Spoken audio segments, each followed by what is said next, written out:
We're here today at Mullaghglass landfill site where residents have protesting against the odour emanating from the site.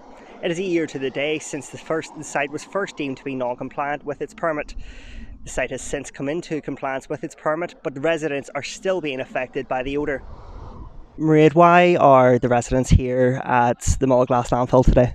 Well, we're here because, unfortunately, a year down the line, we are still being tortured by the odour emanating from the site. We have engaged with the minister, we've engaged with the health minister, and we've engaged with various groups. Nothing is being done yet, and we're a year down the line.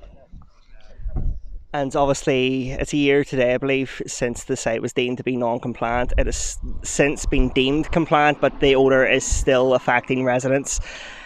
Do you see any end to this in sight? I don't. I really don't. And I think it's meetings like this that is going to push the operator and push the regulator into some sort of action. My feeling from the beginning, last year when it was traced and non-compliant, regarded as non-compliant, is that there has been a lot of stone kicking up the road. I believe that the only recourse that we have is legal recourse, but the reason why we're meeting like this is because we want to let Alpha know and let the minister know that if the odour continues, then we aren't going away. We're still going to exercise our right to protest. Well, showing our solidarity, keeping the fight for clean air. It's been a long process. It took us nearly 2 years for even the NIA to say that this site was causing problems for the people of the Callan area. Obviously, there's been serious problems up here for the residents living closer proximity to the site, but certainly for us in the last number of years, it's been a real putrid smell. It's impacting people's health, mental health, just every day to day.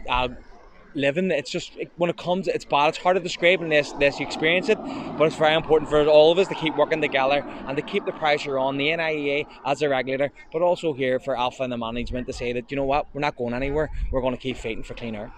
Yeah, I think it's important to stand beside residents because obviously for the last number of years they've been affected by a very bad smell, and this has been traced to this area and this site, and obviously alongside residents we're calling for action. We believe the minister has been far too slow to take action against Alpha Resource and the site, and residents that I've been speaking to have been saying right through COVID, at a time when they were at home for most of their days, most of the week, they've experienced this smell, this nuisance more than ever. So I think this obviously requires action of the minister.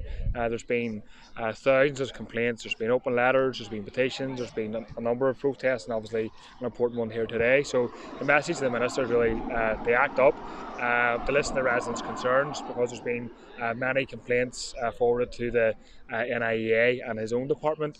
So it's really time for action. So these are some of the reasons why I'm here today.